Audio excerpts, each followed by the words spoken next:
Hello, Sprinkles. Today, we're going to talk about networks, Metcalfe's Law. I'm going to give you different examples where it's worked, the ones I've plotted it out. Now, the data over time is going to get fuzzy.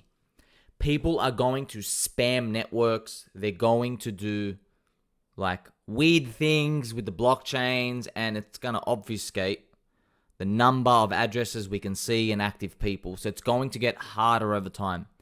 But me and you, friends, we're not really in the business of predicting people. Okay? We're not in that business. I like to learn off the great Warren Buffett. Don't try to predict exactly, the cash flow coming next year. He says, if you find a good company and it ticks all the boxes, everything will take care of itself for the right price. Okay? Well, finding a good company means you're getting it at the right price. So let's apply that to crypto. That's what I do. I always link here. I am your friendship string. We're linking the known with the unknown. Stonks. The stonk market is the unknown from 100 years ago. And then 50 years ago, Warren Buffett started showing the world becoming successful. Hey, cash flow with Benjamin Graham.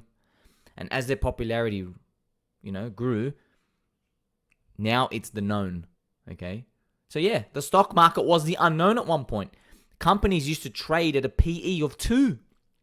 That's a 50% yield. Isn't that huge? Now they trade at like PEs of 20, which is 5%. The low-hanging fruit's gone. In crypto, it'll be like that too one day. So look, man, Bitcoin, Metcalfe's Law. I've written here the lifeblood of crypto valuation. It's quite amazing, man. Some dude here made the model. N squared crypto, Mr. Timothy Peterson. Look at this beautiful chart, right? So look, you can see, man. You can see they just try to put an adoption curve with the price, the number of people coming in the network. And you can see this, right? I've even drawn here. You got a bubble, bubble, bubble. Look at this. And then we sit around the fair value. But look, over time, it's a log. You're growing up as you're gaining more people. So a lot of people will say this time is different. Well, they're right. This time is different in terms of, yes, this time there's going to be a different potential narrative that shoots us above fair value. Yeah, there's something different story every time. But when you look at it, these things have been happening forever. So it works with Bitcoin. But remember, it's not enough to know, it works, okay. Well, the actual juice you want to drink, the cold orange juice from the fridge with 2 ice cubes, that is in the business of predicting people coming in. But, I just told you, Warren Buffett said, don't try to do things like that too much. You'll go crazy in the short term. So that's why in crypto, you got to find religions. You got to find strong communities that are growing. You got to find the leaders who are actively prioritizing themselves to onboard new users. That's what you want. Increase the network effect.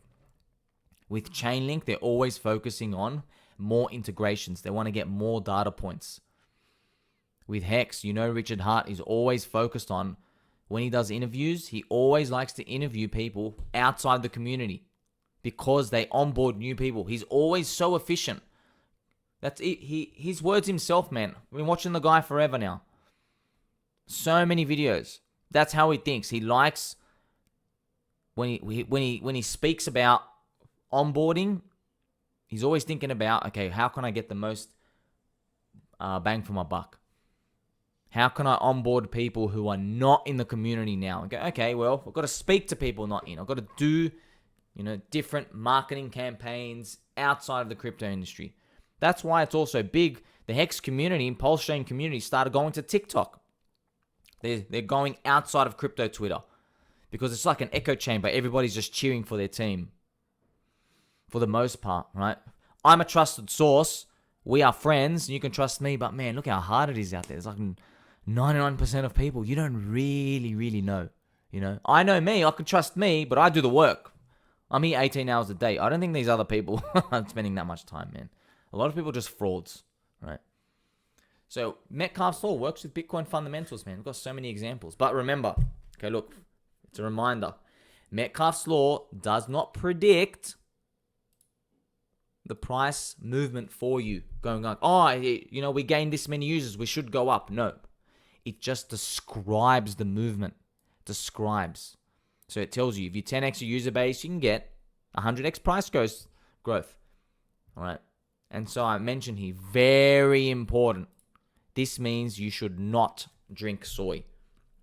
If you want to sell your bags on a double, good luck to you, man. Like you're making a huge mistake. I'm telling you right now. You can learn the easy way or the hard way. Okay. Just like the stock market people thought, yay, it's going to be good forever. Yeah. Then the internet came and showed the whole world how to do this price to earnings valuation stuff. Now everybody's smarter. In crypto, eventually everybody will be smarter too, friends. Maybe one day they're going to put my excerpts and tweets in some sort of material out there to teach people. Well, that's going to suck because it makes it harder for the rest of us. But, why I'm doing what I do is I've got so much confidence. No one's ready for this. Because everyone lost their mind in 2022, including myself. And I'm like, oh man, our human bodies are not programmed for a minus 90 to 95% drop in anything. We're not. We are not ready for that. Okay.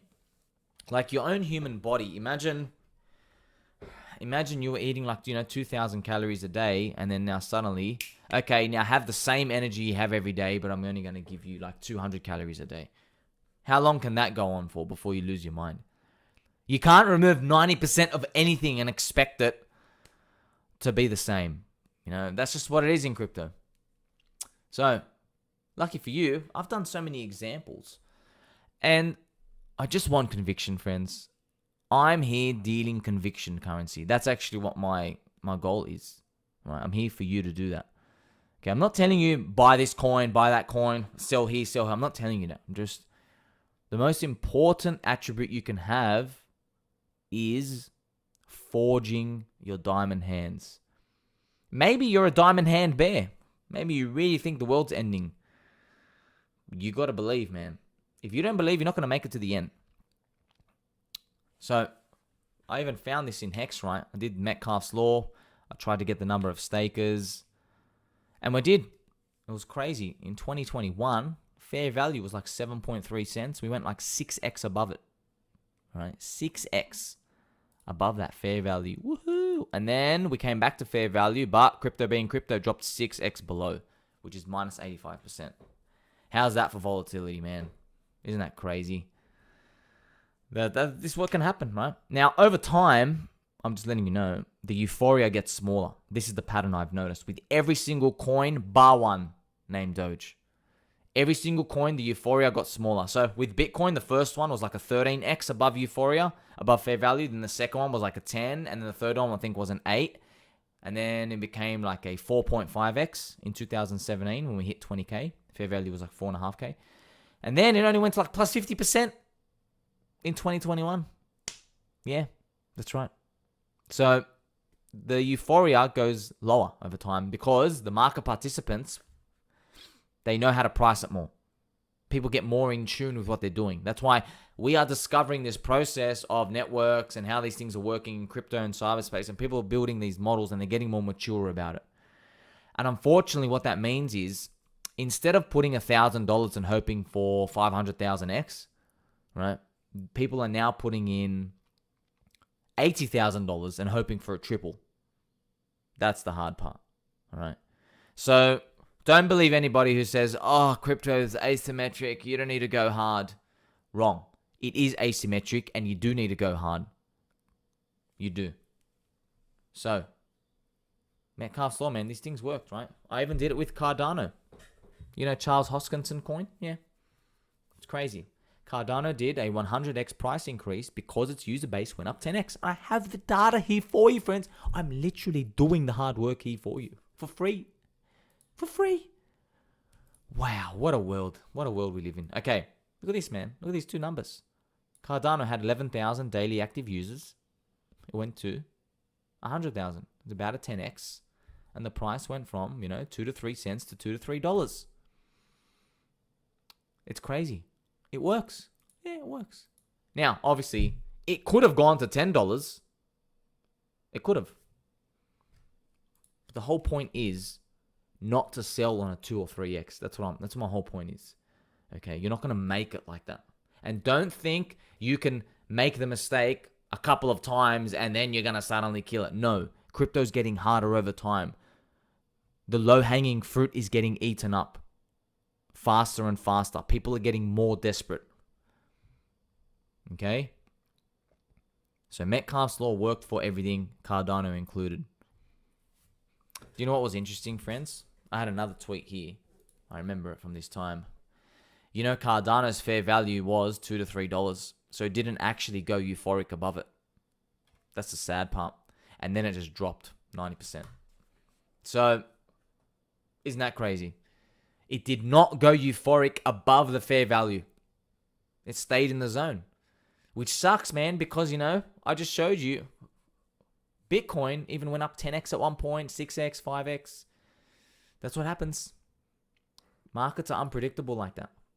That's why when I say to you, hey, get your fair value, you should get something out there. Well, this is why. I found one example where it didn't go euphoric above. It didn't. Now, Doge did go euphoric above. And here again, once again, I'm confirming that we are friends. Look at this. Metcalfe's law applied to Doge.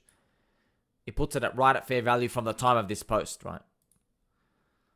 So, in 2014, right, I found this ancient Reddit post. This is like the one time Reddit was like useful. Someone on Reddit posted the number of users with the date. And I went through digging for value and I found this post. It was such a gem. I was like, oh my God, this guy wrote down in the post what the number was. 487,484 people wallets back then. Now, there wasn't spammers and stuff like there is today, right? And it went to 4.8 million. It's about a 10x. So you go, okay. Should it do a 100x price increase? Well, it exactly did that, right? From here to his. And then it actually went euphoric above. So this distance from fair value, it went up 6x. And, you're not surprised because you had Elon Musk shitting Doge. So blew fair value hard, right? And it actually came back to fair value. So I don't know how this is going to play out, man. Do we have the worst is yet to come for Doge? Is Doge actually going to go below fair value? I don't know.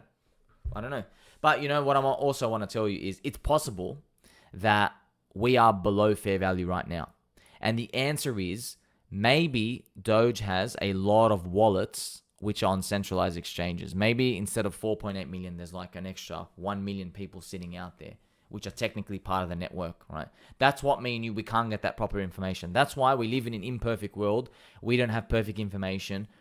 But if you know me, we're friends. I'm you, you are me. Friendship is eternal. This is good. I love living in an imperfect world. That means there's edge. I don't want to live in a world where everyone's got an AI access and everyone knows the answer in 1 second. How can you beat that? You can't ever win. I want to live in a world where no one knows what they're doing and everyone's guessing. That's the world I want to live in. We live in that world. It's imperfect. There is edge everywhere because people go off emotion. If there's no formula to tell you where something should be in terms of value, then people will start using their emotions. They'll buy it too high in euphoria. They'll sell it too low in depression. And that gives you an opportunity to scoop up the depression. Don't be a little girl. And diamond hands hold for the future. Bitcoin. Right. Bitcoin, Metcalfe's law. So I was replying to this person here, So I just want you to, this is going to blow your mind, right? Because the fact that I've posted this so many times and it hasn't blown anyone's mind means I have to now post it 10 more times because no one gets this. Whenever I show Metcalfe's law, I go, hey, it actually works for everything, but you're blind. When I say that, people say, nope, this time it's different because all these coin holders only have $1 and $5 and $10 and you don't know what you're talking about. This, Habibi Albi, is where your mind's going to get blown. Bitcoin's market cap at the beginning was $1 million. That's right. 1 million. And Metcalfe's law tracked it. How about that? Look at this. It kept coming back to fair value. Look at this. It even tracked it. Look, somebody actually did it closely. Look down this bottom chart. It actually tracked it more. How about that? Suck on them apples. You want to be a non-believer? You want to be a non-believer when your literal only friend on YouTube, Twitter, in this crypto world is telling you you're wrong? Suck it up and accept the new reality. I'm telling you this, friends. It worked when people only had $1, $5, $10 in Bitcoin. This should set off a light bulb in your head. And there will be a light bulb drawn right here, okay? And it's going to have the little dingies on top. The light bulb should be going off in your head. You're like, oh my God, this thing worked and it didn't matter the dollar amounts? Yes. Yes, it did. So you can look at it two ways. You can say this time is different and this was a fluke. But I'm going to say, well, if there was ever a time Metcalfe's law shouldn't work, it probably would have been at the very beginning of Bitcoin. But we have information now that shows it did work, even with $1, $5, and $10 people holding. And it wasn't even a thing, man. It wasn't even a thing, friends. That's the best part. It wasn't even a thing. You know what's crazy? It's the same as when people find data of businesses sold 300 years ago. Someone wants to sell a shop in Venice or whatever. And they sell them for like a PE of 2, 3. So it tells you, oh my God, people naturally were valuing their business based off the next 2 to 3 years of cash flow. And that was about it for a local store. Doesn't that tell you something? It tells you, look at this, man. Humans, we naturally do something. Something about the wiring of our brain and value and transfers of value. We do something's default and then the market matures and runs with it. So that's what happens. Same as crypto. So you can look at it from two ways, man. You can decide, okay, well, this time is different and blah, blah, blah. I'm going to do my own ways. It's okay. I encourage you to think your own way. But I'm just saying, as we find out more info, you know, that real dark, fuzzy world, it's becoming less dark. We're shining a light on it more. It's good for confidence, but it's bad because the edge is going away. So that's why I'm saying you got to buy into depression. You got to literally go as hard as you possibly humanly can. And don't give me any of this, I'll put 1 week worth of income into crypto. Yeah, if you want to play around and waste your time, you're going to get a waste of time result. And for the rest of us, we know exactly what time it is. It's time to take this seriously, friends. Until next time.